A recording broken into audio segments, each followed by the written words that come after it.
Ladies and gentlemen, announcing the arrival of YB Chang Lih Kang, the Minister of Science, Technology and Innovation of Malaysia.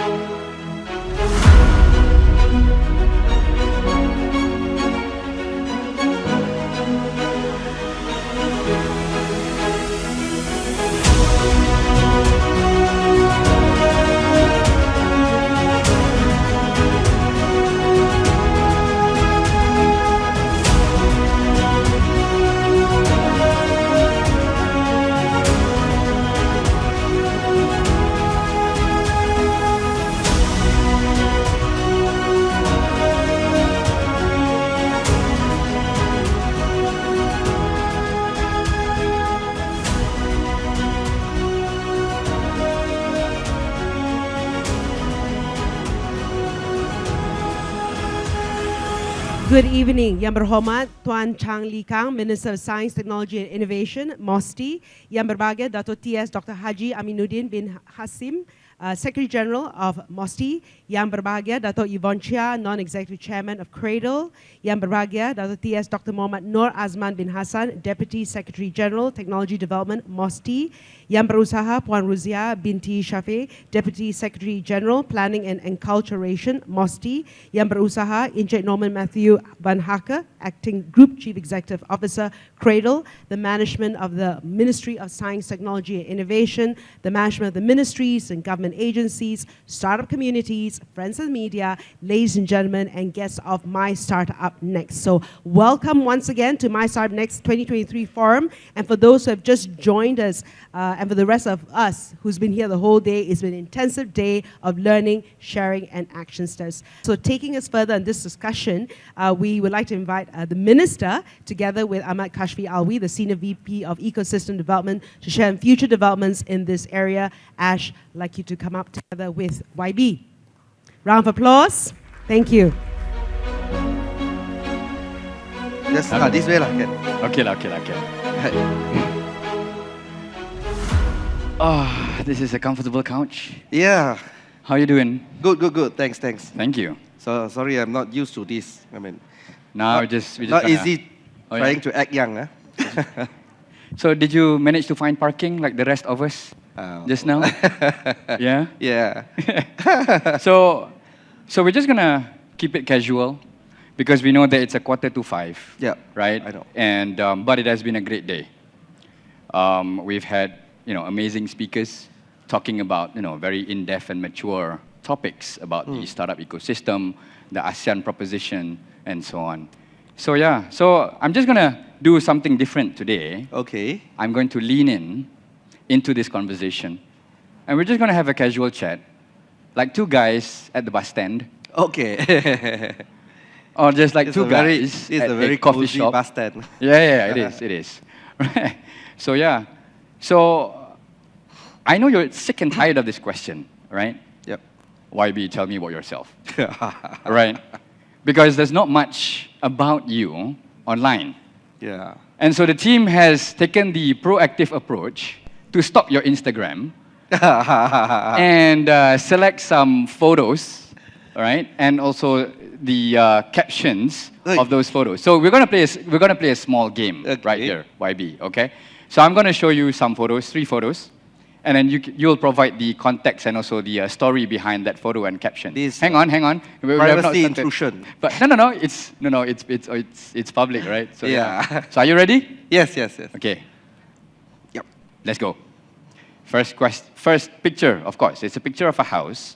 I don't know whose house is this, and then your caption says, "Finally, I am not homeless." So tell us, YB, because the Rakyat wants to know, what's it like to be homeless? Wow. What a question. Well, thank you, Ash.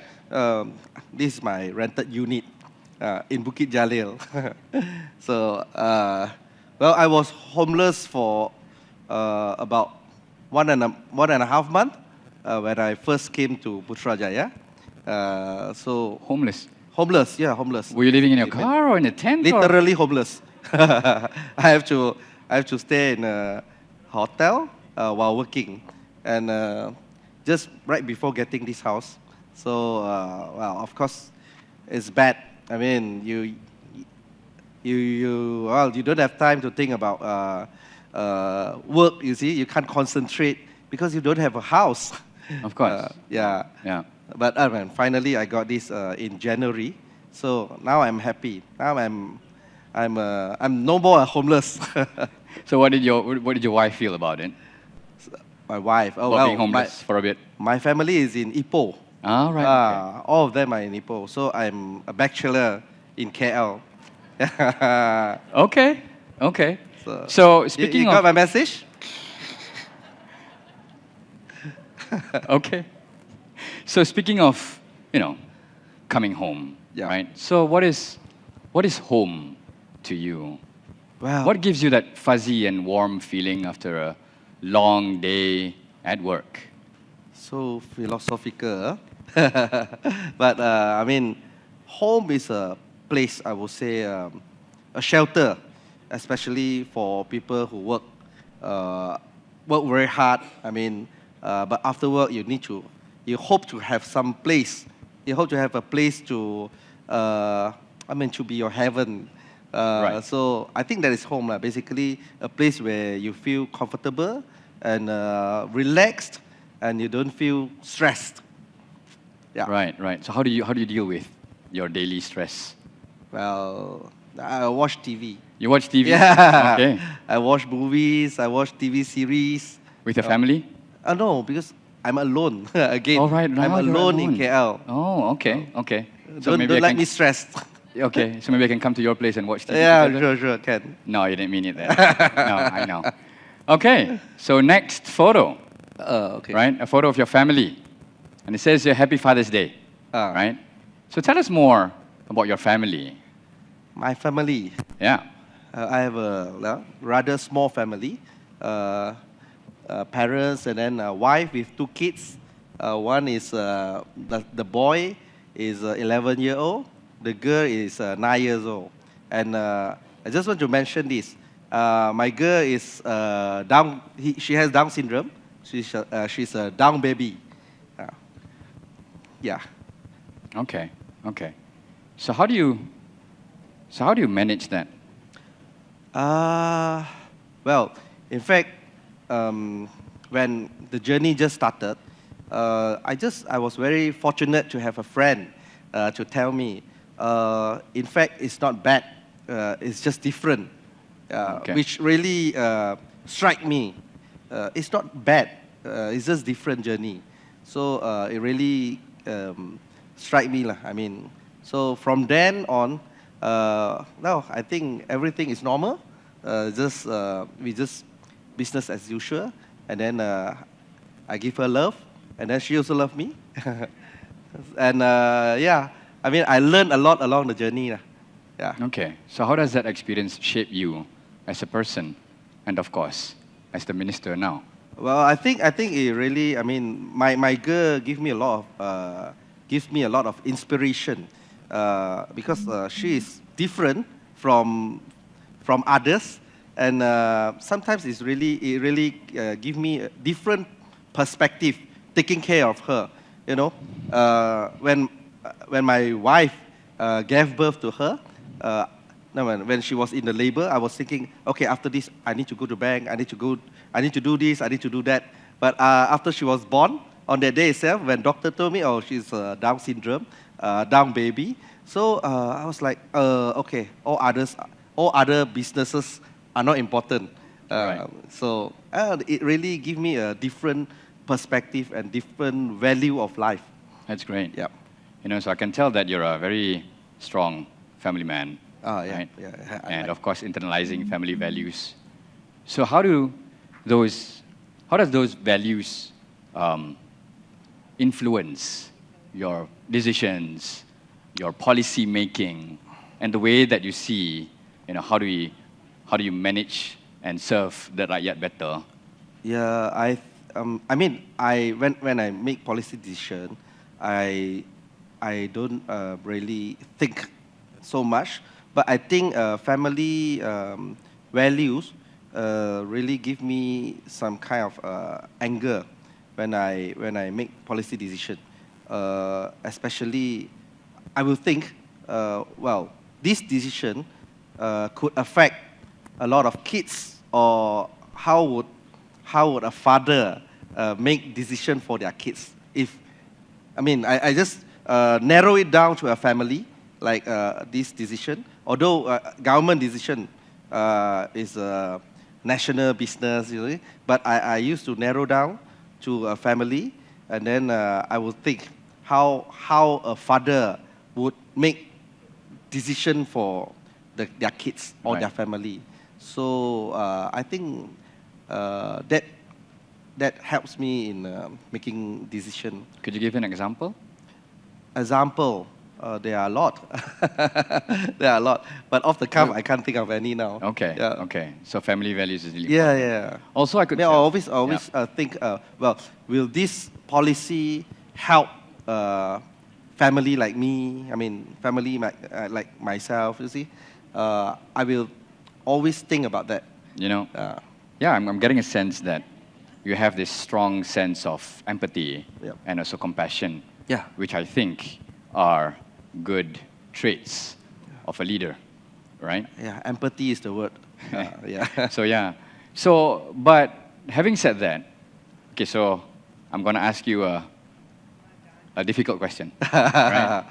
So, I know I've heard, some sentiment, of course, among the rakyat, Yep. that you're a new minister, and you've never been tested. And so what keeps you awake at night, YB? Well, I think statement like that keeps me awake. Okay. I always remind myself that I'm new, that there are a lot for me to learn, and this is learning, a journey for me to learn. So I always think about my weaknesses and also how to improve it. I think it really gives me humility. It gives me humility. Well, although I'm new in the administration, but I'm not new in politics, you see. I was first elected in 2008. 2008, I was first elected as a state assemblyman. Then 2013, another term of state assemblyman. Then 2018, first term MP. This is my second term as MP. So I might not have experience in administration, but I have a lot of experience dealing with people. A lot of experience dealing with commoners especially. And I think that kind of experience is very useful for me when I deal with policy making, because policy is about rakyat. Sure. And whatever policy, it will really give affect. It will really affect the rakyat. Sure. So I think that kind of experience dealing with commoners is very important. So what would you say to your detractors or your non-believers of your cause? Well, now is the chance. The rakyat is watching. Well, people can say anything, you see. We can't change people's mind. By words, we can't change people's mind by words. So, the only thing that I can do is to change their mind by showing them what I can do. Oh, that's a great answer. Yeah. Right. Okay. Third picture. This. How many it's a pictures, picture actually? of a berbuka puasa event at Masjid Kampung Menderang. Right. Okay. Yeah. So could you describe, about this picture and what happened that night? This is the my berbuka puasa event? yearly event.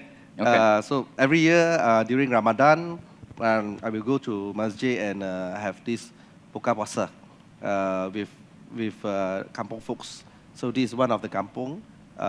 This is one of the mosques I went, and it's just a buka puasa. I saw in one of your Instagram posts during Ramadan that you joined a Tahlil event, and I texted you and said, "Are you there?" I said, "Yeah, I joined the Tahlil event every year." So, What's that experience like for you? Well, not only Talil. In fact, previously I joined Takbir Raya. If you know where is Takbir Raya. Okay. I join every year. So I think it's a good experience, you see. At least I have a chance to experience, different culture, different religion. So I think I benefited a lot from there. Yeah, I mean that shows that spirit of inclusivity that you preach, right? I think all of us need to be inclusive. Yeah. Because we are in a multiracial, Yeah. multi-religion country. So all of us need to be inclusive, not only in terms of race and religion, but also I think in business circle. Yeah. I like your segue. So speaking of being inclusive, Yeah. right? So in today's session, right, I've spoken about the vision for MYStartup, which is to be one of the top 20 startup ecosystems in the world by 2030. But also, we've outlined the purpose, which is to build an inclusive and sustainable startup ecosystem, right? But then again, we know that the current sentiment is that, the building companies or building startups is just an urban activity. So I would like to ask you, and I want to get your view on this, right? I mean, how can the government work closer with the state governments to encourage venture creation and also to drive innovation within Malaysia? And what is MOSTI doing about it? Well, I think there are a lot of room for improvement. And as Ash pointed out very rightly, that people tend to think that startups, tech startup especially, is just urban, just something among the Bangsa bubble or the Klang Valley bubble, see. But in fact, I've never been to a bubble for quite some time. I don't know what you're talking about, but okay. Yeah, but when people tend to think like that. But well, I think it's our responsibility and it's our job to promote to other places, including different states. I think this is, our roadshow is a good startup. A good start. Yeah.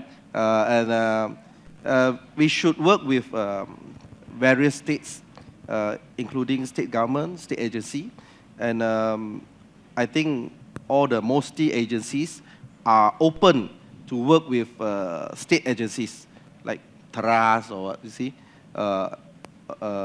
We need to work with the state agency, and we also hope that state agency, of course, if they need assistance, we could assist.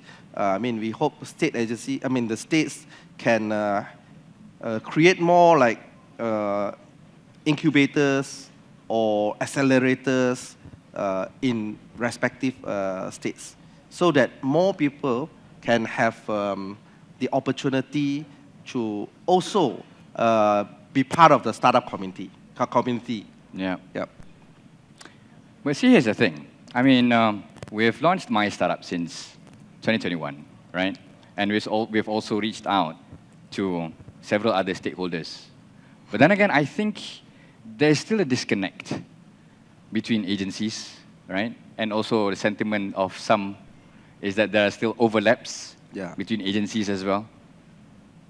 And so how would you address that? What is your view on that? And what should we do, right, to strengthen the message of collaboration between agencies and perhaps clear the overlaps? Well, I think of course this has been this talk has been going around. I think important is of course we need to consolidate all the different agencies with different responsibilities, but at the same time we also need to we need to also we need to have clear tasking. I think this is the responsibility of the ministry. We need to give clear tasking to each agencies. For instance, there are a lot of funding agencies or grant-giving agencies. But because we have different stages. Some are seed funds, some are Series A, B, C. So if I think everybody is clear about their purview, then I think it shouldn't be any problem. Right.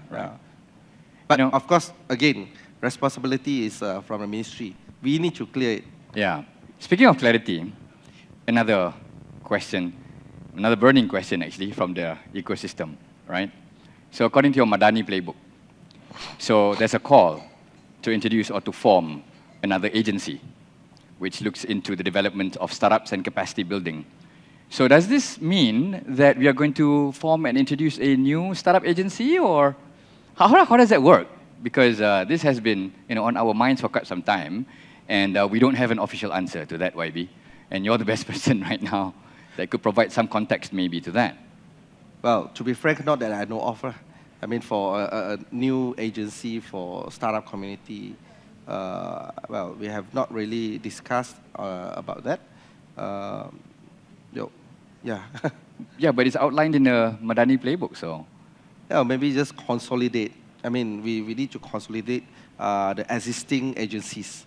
I think that is more of a case, but not so much creating a new agency for same purpose. Okay. So now we're clear on that, at least for now, right? Okay, great. So speaking of agencies, speaking of capacity building, right? So we know that there's a lot of technology trends out there. Dr. Azman talked about AI, and also the current trends of how we could leverage the power of these technologies for the greater good. So having said that, I know that there were conversations before in the past on how do we leverage on these technologies, right, for the betterment of our government and of course to solve some of the pain points of the rakyat. But that conversation has been ongoing, right? So what is MOSTI's view now, right, in adopting these technologies for, say, the acceleration of the digitalization of our government and ultimately for the betterment of our people? Yeah, I think we should move faster than now, because technology advances very fast, and we need to keep up to the pace of technology advancement. And of course, we are not doing enough. To be frank, our government, for government to adopt new technologies, I think we are facing few challenges. First of all, of course, awareness issue. People might not think it is important, although it could ease their way of doing things, but to spend so much just to do so little. So again, awareness is one, and then the other thing is, of course, scarce resources, and we have to be very selective. And then so those are all the obstacles that are stopping us from adopting new technology. But we are doing our part. We are also, well, not only technology, but we are also talking about homegrown technologies. MOSTI is in cooperation with MOF. We are going to launch MYStartup, which is an initiative to help our local startups, tech startup, with homegrown technology, where when government is going to purchase, we need to give priority to homegrown technologies, companies especially. So I think that could help a little bit. Right. Yeah. So that is one of the initiatives that we are trying to push, so that a government agency will give priority to homegrown technologies. Great. Supporting local technologies. Yeah. But you also mentioned that our resources are currently scarce. Yeah. Right? And I think talent is one of those resources that we're talking about, right? Yeah. So what is what is then, MOSTI's response to this? I mean, how do we develop more talent, and how do we, attract talent to be part of our startup ecosystem, and ultimately, building, innovative solutions for the rakyat? Well, I think talent is always a problem. I think we do train enough talents, but some of them are,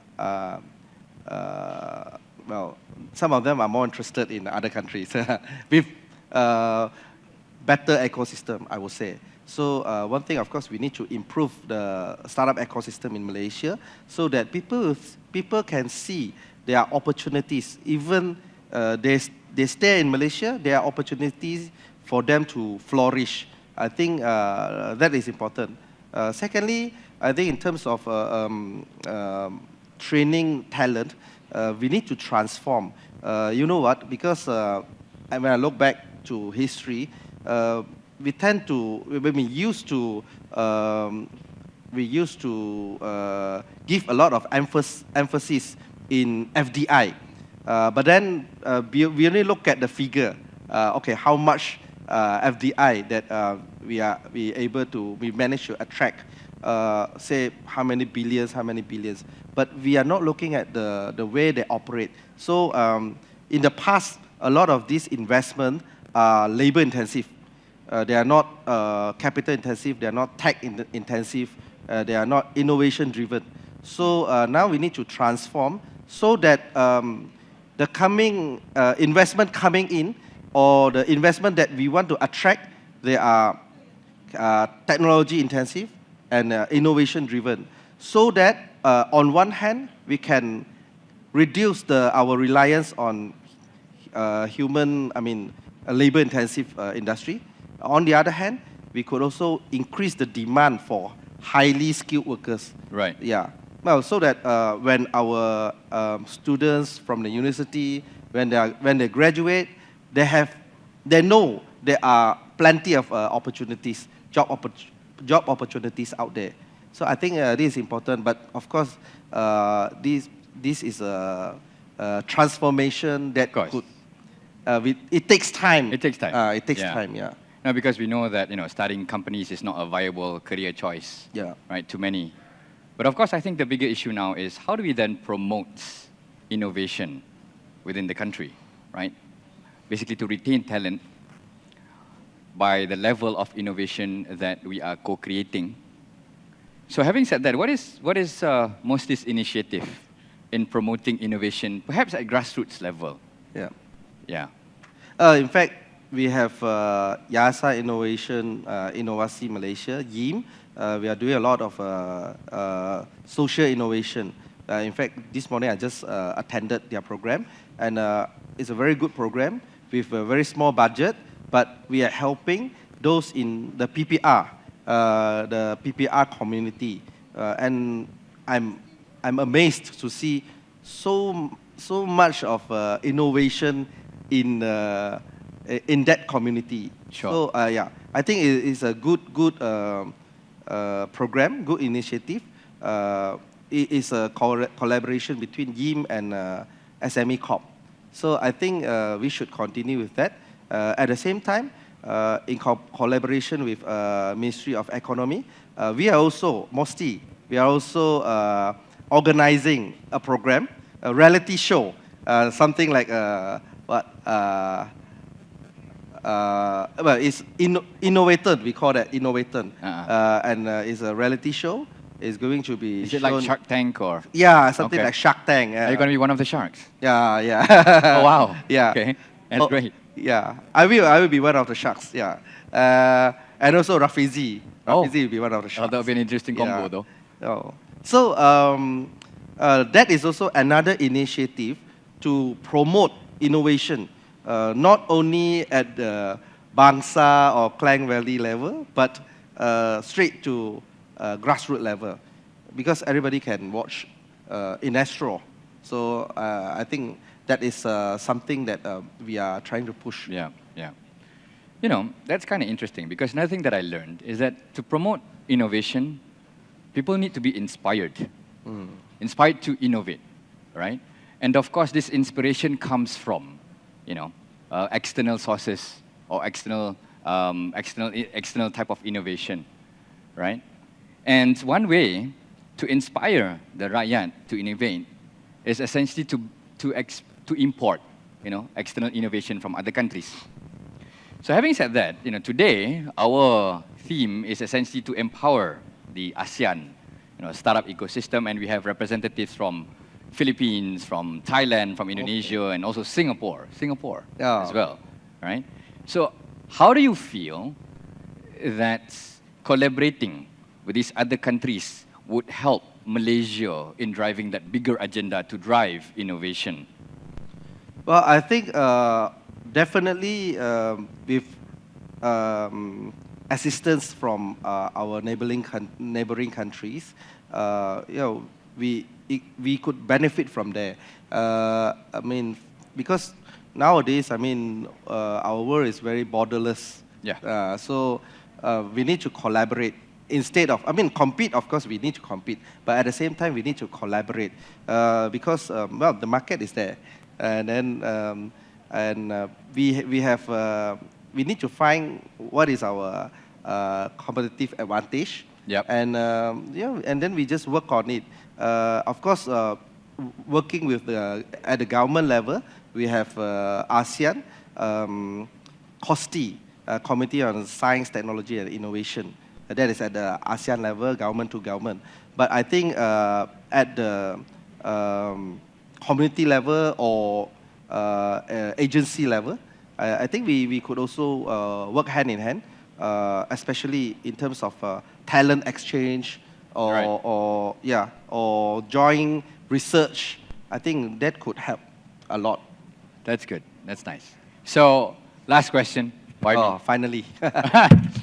No, it's not an interrogation. It's supposed to be a conversation, YB. So what is your hope and dream for a better Malaysia in the next 5 to 10 years? My hope. Yeah, hope and dream.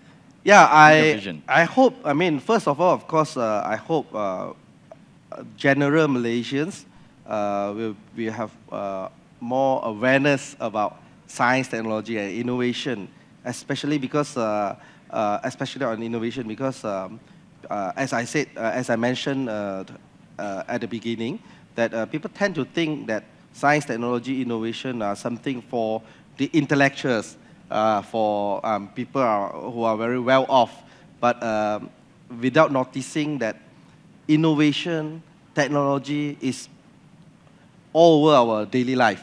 So I think, I hope Malaysia can be more aware about this. At the same time, I hope our ecosystem will be more complete as compared to now.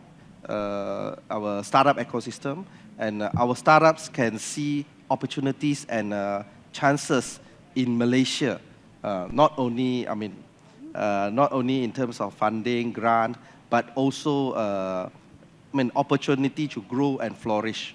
I think that is very important. Thank you so much, YB. Okay, thank you. Ladies and gentlemen, YB Chang Lih Kang. Thank Thank you. you.